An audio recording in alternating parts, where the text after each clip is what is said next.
jiraata yaa obboleetti. Kristos isa dubbii isaa dubbatame kana fudhachuu sirra jiraata. Dubbii isaan kana fudhanne taanaan ati ammayyuu biddaan qophoof. Dubbii isaa kana fudhachuu sirra jiraata. Dubbii inni dubbate kana liqimsuus otuma si wigu akka ati fudhanne kan si dhabu waan ta'eef seexanichi dubbii sagalee Waaqayyoon jaalata. Wangeelli fi seexanni waliin jaalatan. Kanaaf kokkeewwan keessana kan qabe keessa gooftaan dhangalaasu. Laphee kee keessa gurra kee keessa leenci Yahudaa haa dhangalaasu. Fudhadhu galgala kana sammuu kee yaabadhu.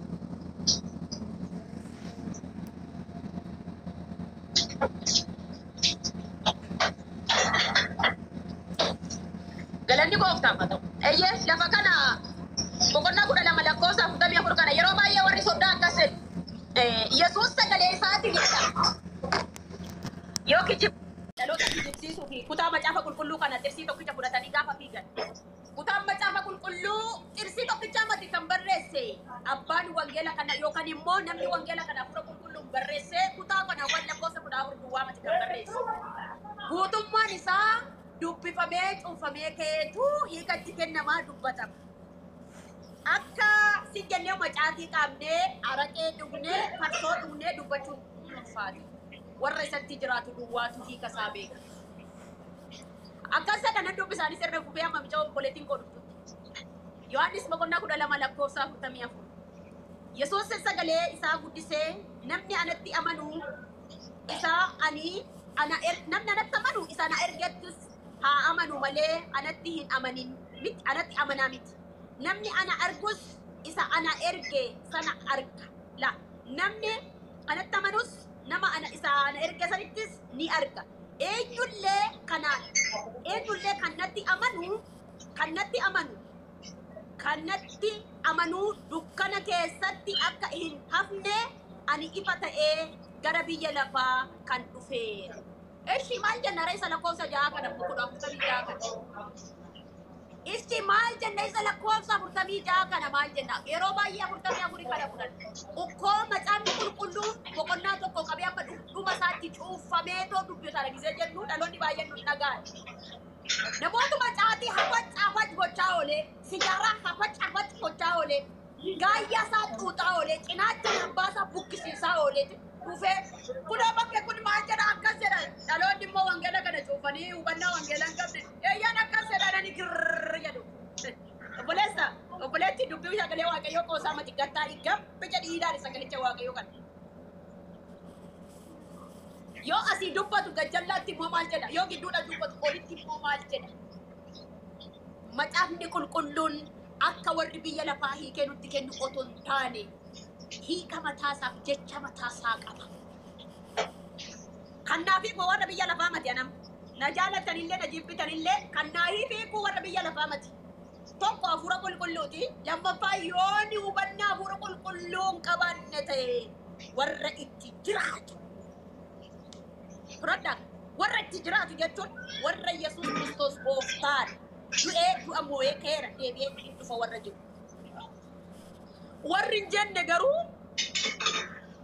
akka gaazexaa dubbisu. Ayyaanichi keessa hin jiru. Sobanii too shawwadanii karaa ofiitti ittiin nama waamuudhaaf kutaa macaafa qulqulluu fuudhanii dhaloota wangeelan dubbifanne dhaloota sirba keessa oolan dhaloota dhiichisa keessa oolan dhaloota reefu biyyaa ba'an waa'ee amantii hin beekne waldaa kiristaanaa keessatti hin guddanne waa'ee Kiristoos kan hin beekne dhaqanii sammuun dha'an dhaloonni immoo dukkana keessaa dukkanatti dhufe waan ta'eef biyya keessaa onlaayinii nagarre mana amantaa waggaatti ji'a takkatti waggaatti harka takka dhaqu beeta kiristaanii waggaatti harka jedha akkas jedhaa jedhu dubbiin akkasii mati barri birxoomeera. Barri gugurdateera, saayinsiin gugurdateera, onlaayinii gugurdateera. Obboleessoo yaa ilma kiristaanaa yaa intala kiristaanaa harka kee keessa jira onlaayiniin barumsi harka kee keessa jira qo'annaan harka kee keessa jira fayyadamuusaa beektee taane.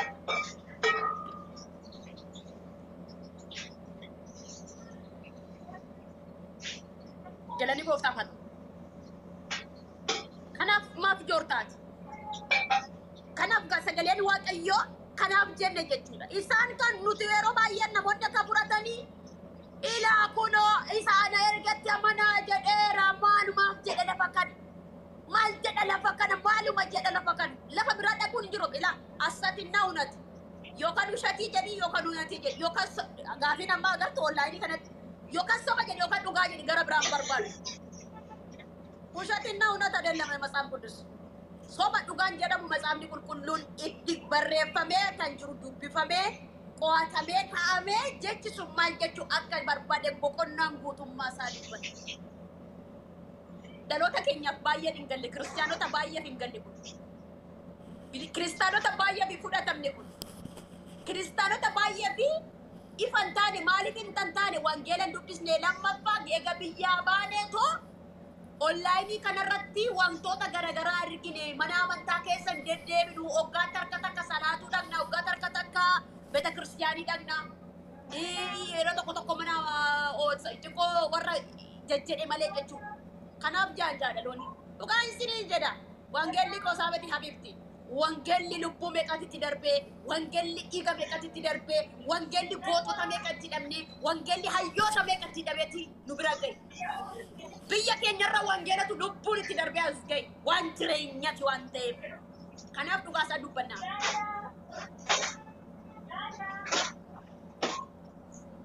Galanni gooftaaf haa ta'u.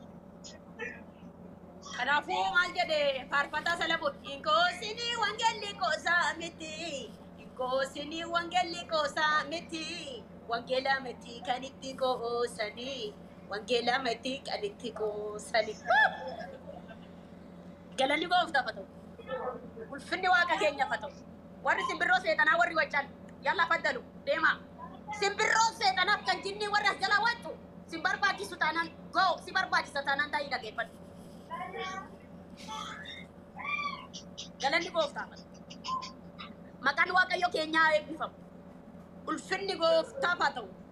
Kanaaf isa jireenyaa namatti lallabne nu. Yoo lallabnu isa jireenyaa, yoo dubbannu isa jireenyaa, yoo barreessinu isa jireenyaa waan gadhee, waan xuraa'ummaa, waan likiskisii, waan gadhee, waan amantii keenyaaf hin laallanne tokko yoo jedhu. Kanaaf beentee jechuun yeewunatanyaa beentee illee Kiristoos takka taa'inaati. Yesuus gooftaan. Kanaaf gaa lakkoofsa lakkoofsa 46 eenyullee kan anatti amanu dukkana keessaa akka ba'u akka hin hafnetti ani ifa ta'ee gara biyya lafaa dhufeera. Eenyumtuu jedhamu laala ananatti amanu dukkana keessatti akka nafneef ani ifa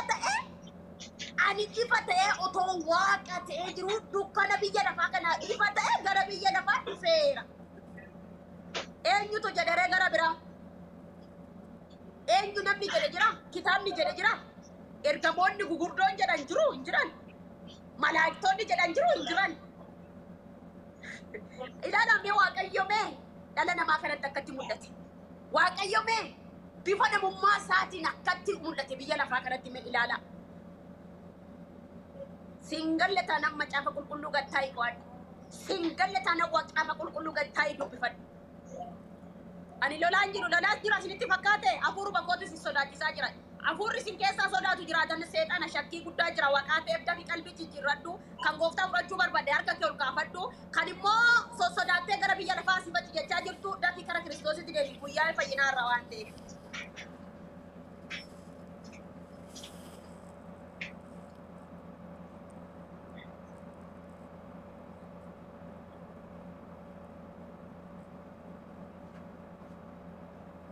Galanni gooftaaf haa ta'u. Ilaa akkasala boqonnaa 12 lakkoofsa 47 rammoo dhalaala. Boqonnaa 47 rammoo akkasala. Namni dubbii koo dhaga'ee yoo eeguu dhaabaate, namni dubbii koo dhaga'ee yoo eeguu dhaabaate, ani isaanitti hin faradu. Ani biyya lafaa oolchuudhaaf malee itti faraduudhaaf hin dhufne jedha laala. Ani biyya lafaa oolchuudhaaf malee itti faraduudhaaf hin dhufne. Biyya lafaa kana oolchuudhaaf malee itti faraduudhaaf yookaan balleessuudhaaf yookaan ajjeesuudhaaf hin dhufne. Kana na booddee dhufu garuu maali hattuu saamtuudha. Ani garuu biyya lafaa kana faraduu hin tooni oolchuuf waan dhufedha. Garuu kana na booddee dhufu yoo jiraate sobduun raajii sobduun ergamoonni sobduun dhufa yoo jiraate hattuudha sobduudha ajjeestuudha. Furadhu galgala kana. Galanni gooftaaf haa ta'u. Ulfinni waaqayyoofatu. Liqimsaa homaan jettanii fudhachaatuma jirtu waan ta'eef. Galanni gooftaaf haa ta'u.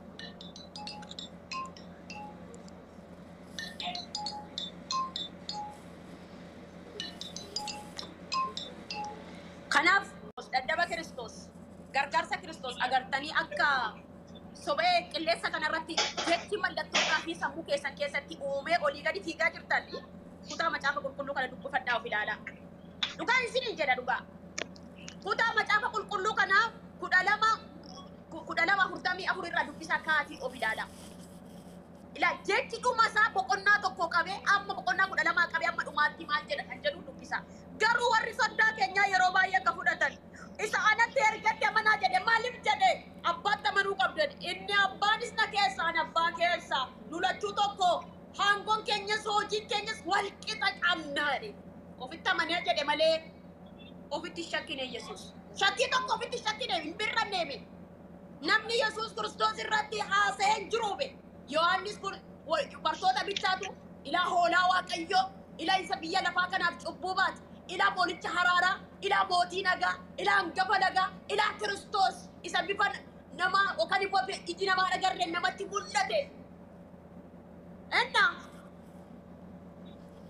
bakka kana bichaa fudhattee maaf fi bakka kana fudhattee kana maaf jedhe kutaa macaafa qulqulluu sana sirriitti dubbifadhu.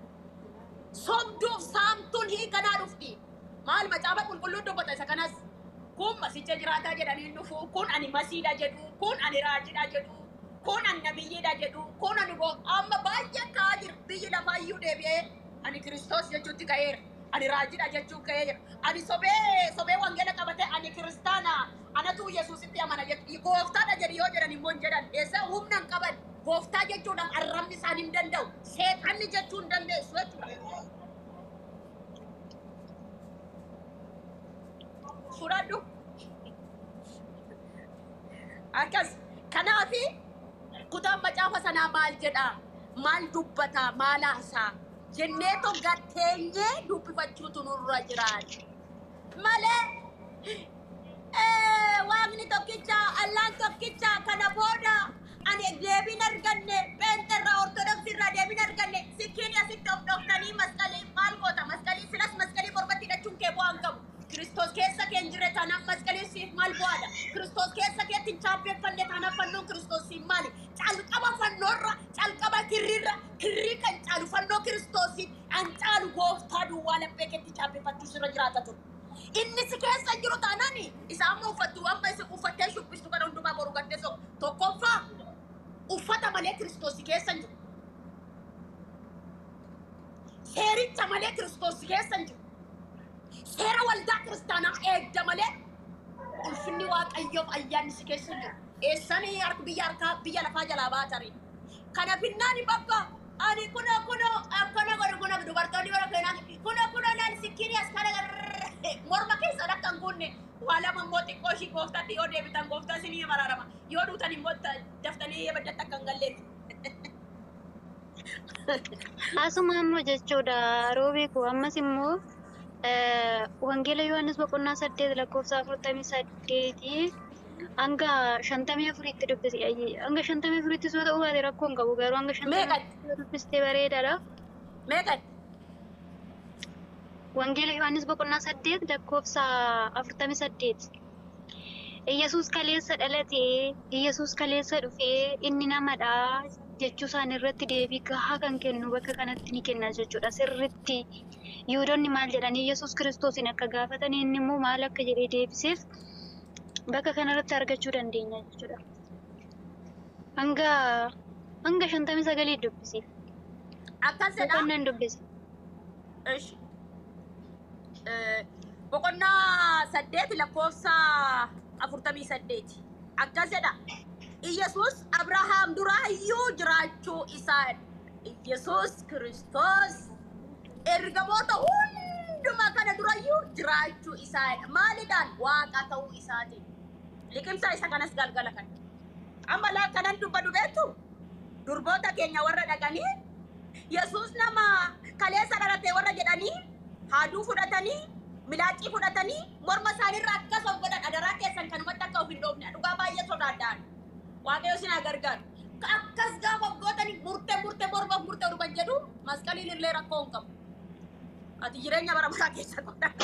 Waa lama dhabda jechuudha. Tokkoffaa jireenya bara baraa keessa godha dhabdeedha. Lammataan bokkoo keetti gaafa of dhoofte onlaayinii irra si gargaaruu fi iyyuun keenya rakkisaadha waan ta'eef jechuudha.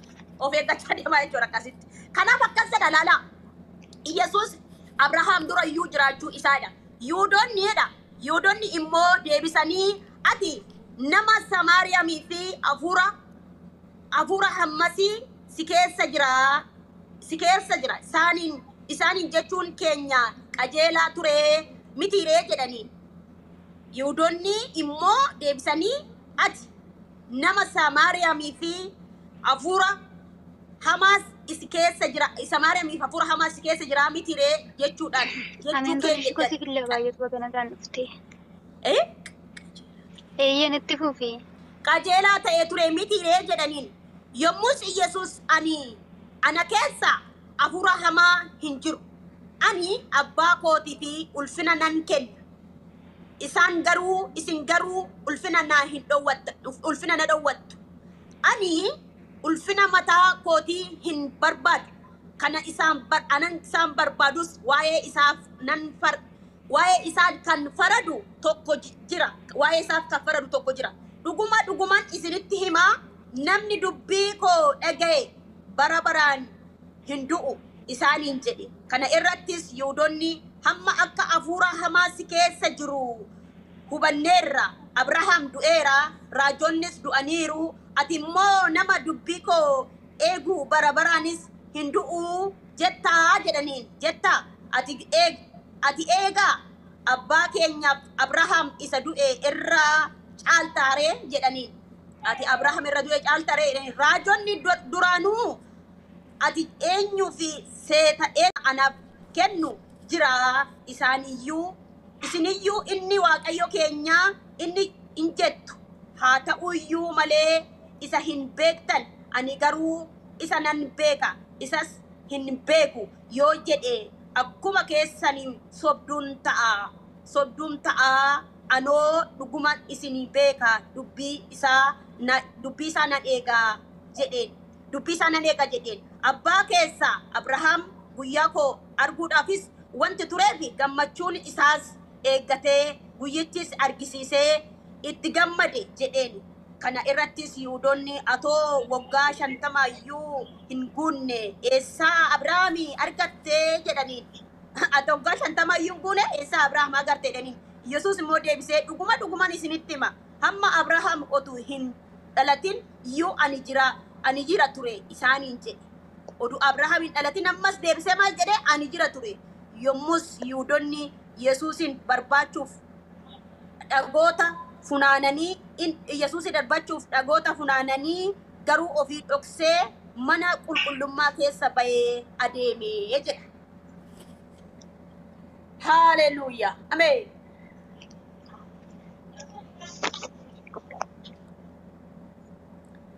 Akkas jedhee jechuudha. Kanaaf Yesuus Kiristoos isa Abrahaam durayyuu akka jiru jechuudha. Abrahaam dura akkamitti jira Maariyaam irraa dhalate?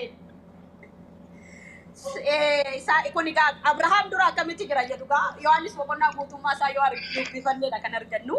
Akkamitti tura sagaleechi Maariyaam eenyutu uume jedhu Maariyaam eenyutu uume jedhu Maariyaamiyyuu eenyutu uume inni iyyuu ishirraa dhalate inni akkamitti waaqa ishii ta'uu danda'a jedhu bar.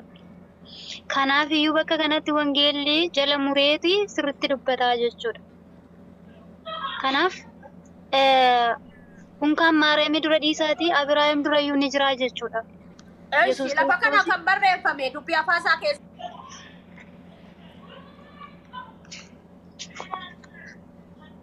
Wannan najara ce rafa jirti fakkaata inda maal goonare kanaaf isa waanuma gaafii isaanii waan kiiloon kaasne maal godhuu miti. Lamma kanaaf iyyuu ani gaafiin keessanii fi gaafii warra Yihuudotaa wal fakkaata kana hin jedhuunini bakka kanatti maal jedhanii gaafatan Yihuudoonnis akkuma isaan irra jedhanii gaafatan kana jedhanii gaafatanii jedhan. Yesus Kristos inni lafarra Yesus Kristos inni koo yuudonni eeggachaa turani. Inni dhufaa jedhanii nuuf dhalata masichi jedhanii eeggachaa turan. Garuu ani waggaa Abiraam waggaa 50 iyyuu hin guunne ati eessa dhuftee waggaa Abiraam dura hin jira jettaa seetanas si keessa jira jedhanii jechuudha. Ammas immoo yeroo nuti Yesus Kristos hin lallabnu yookaan Yesus Kristos waaqa guutuu nama guutuu jennee gaafa lallabnu Yesus Kristos namadha. Inni iyyuu Maariyaam irraa dhalate. Maariyaamiin immoo haadha isaati. Inni akkamitti Maariyaamii dur dhalachuu danda'a jedhanii kan gaaffii gaafatan obboloonni keenya jechuudha. Kanaaf gaaffii Yihuudoonni warri kun immoo ilma Yihuudoota caalu. Isaan immoo finci sirmaa Yihuudoota caalu. Yihuudoonni illee galee dhumatti beekaa godhanii isaan illee Yihuudoota caalu amma warri kun amma. Gaaffiin isaanii dubbiin isaanii warra Yihuudootaa caalaa jechuudha. Yaa itoo innaa sana Yesus Kristos itoo lafarra jiraate hanga ammaatti jiraate dhagaadhaan reebanii isaan kan ajjeesanidha jechuudha. Kanaaf maarree mootichi kun akka isaan keessaa dhagattaa'aa dubbisaa. Wangeela namoota lama tokko ta'a qo'adha. Wangeelli maal jedha? Wangeela kan nuti lallabu amma otuma ta'e amma haqqi tokko wanta isinitti himu. Ani amma jechuudha amantii biraa hin barbaadu. Otun amantii biraa sana dhaqee wangeela sana dubbisee jibbaafan dubbisa malee akka sobee kijibee xureessee akka amantii godhatti dhufan jedha jechuudha. Amma wangeela kana kan dubbisan warri soddaa keenyaa guyyaa tokko quraana irraa dubbisanii uummata musliima godhan argeen beeku. Wangeela kana maaf soddaa jettuun inni kisaaraa galu. Wangeela kana akka mataa isaaniitti garagalchanii wangeela kana sobanii mataa achi garagalchanii kutaa amma qulqulluu dubbisne kana lakki jedhanii sobanii kijibanii. Ukkoo obboloota keenyan kan jennu dhaqxee sikkiinii mormatti of dhaattee fannoo kana nan kutaa kunoo jechuurra jaarsa argattee jaartii argattee seetanni sitti haguugee xiqqoo ishii morma kee kutuu of eeggadhuuti wangeela gattaa'ee dubbifachuu jechuudha ergaan koo inni guddaan kiristaanotaaf. Kiristaanota kamii warra gooftaa Yesuus Kiristoos duuka bu'aafi.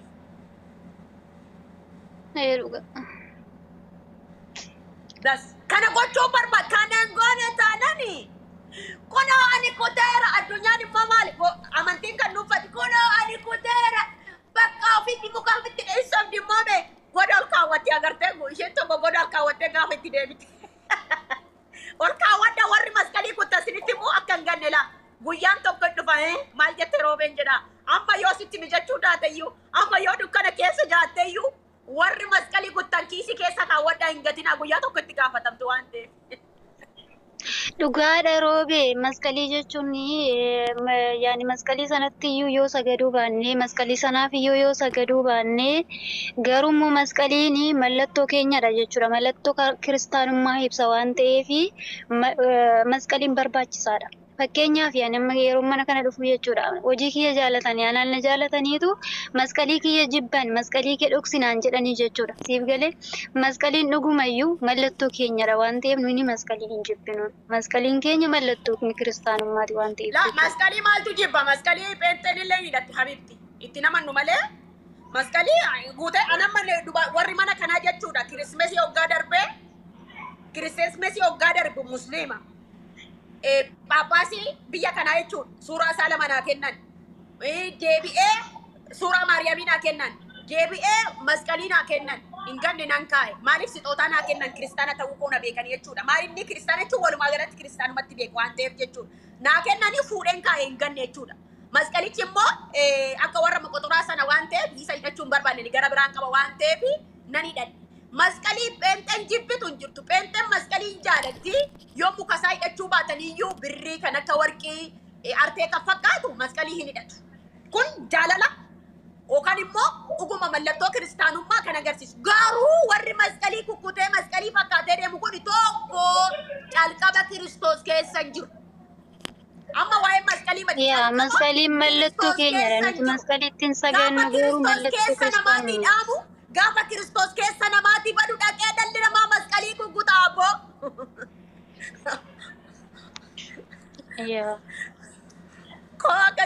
Kanaaf akkas jechuudha. Gaafa Kiristoos keessa namaati dhaamu gaafa dhalli namaa waa'een Kiristoos waan dhaadu maskalii dhaqee kuta. Garuu kana siin jedhu ol kaawwadhaa.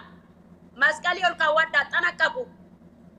in ermina ingatina bakkeetti shaarettanuma isiniin jedhe guyyaan inni dhufa aizosh mana kontiraatati baatee yoo si xalafaniyyuu yoo jaarsa biyya lafa aizosh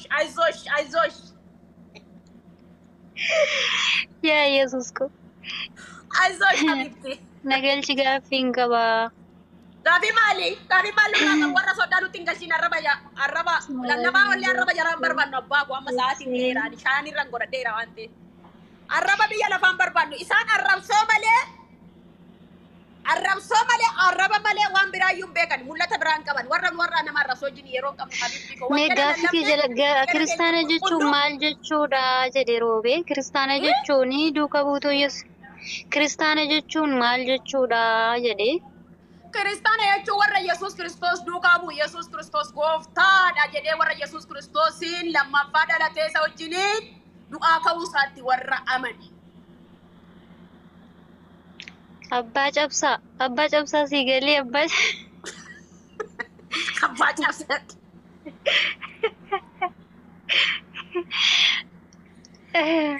Yaada ko.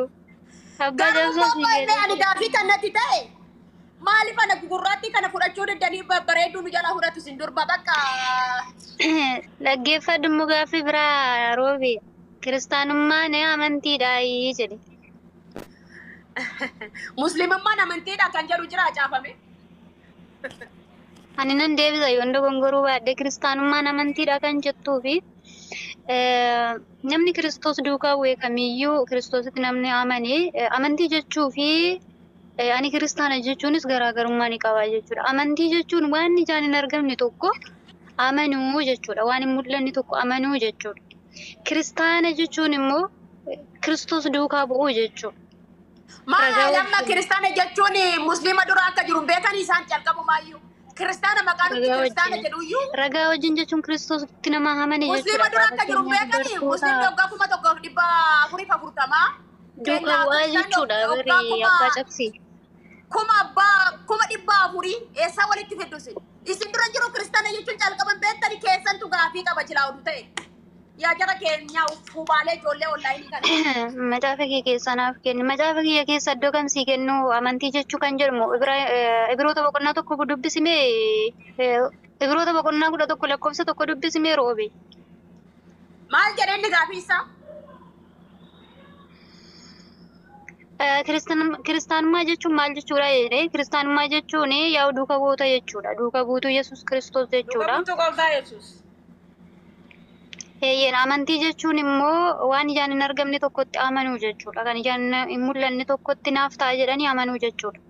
Amantii jechuun wanta abdatanii hin jira. Kunoo kan akka keenyaa kana gaabbe. Hin jira. Waan hin jirre hin jira. Waan bade in argama. Waan du'e hin ka'a. Waan hin dabarre hin darbina jedhanii lafa duwwaatti warra waan amanatanidha amantiin. Ibroota boqonnaa 11 lakkoofsa tokkorraa gaafa dhaqxanii argattan akkam isinitti tola. Haaleel. Ay Yesuus ko. Wanta hin jirre hin jira. Wanta hin argamne hin argamu. Indee amantiin jiraanna malee biddeena ni mati beektanii nuyi. Yaa.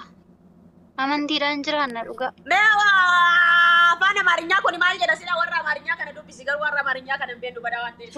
Warra Oromooillee nama dubbisna. Suutaa sa'ii. Si malee dhaggeeffadhu sirriitti akkasii galuufi barra. Si malee? Akkasinii galuufi. Egaa kanaaf iyyuu Kiristoos namni Kiristoos qabu maaluma dhabeen jedhe an akkuma yaa Waaqayyo dhugaa Waaqayyo ani waggaan kiyyaan ergan dhaladhe jechuudha amma ergan dhaladhe yaani Ibroota meeqaa Ibroota boqonnaa 11 lakkoofsa 1 irraa abbaa cabsi. Waan lambaqaa umuriin kiyya duraa ani gana xiqqashoodha bakka beebii dukku kan jettudha ani jechuudha. Gammachuu isaa jettumoo ifa isaa jettumoo obsa isaa jettumoo bakka waan hundi. Akkasii Waaqayyo Yesuus Kiristoosii kana amanuu sinirra jiraata. በአማርኛ እየጻፋችሁ ሰዎቹ ትንሽ በአማርኛ ቅልቅል የለም። ኦሮምኛ ነው ብቻ ነው የሚችለው። Oromiffa barreessi yoo ani nama gurraatti waan ta'eef Oromoodha. Inni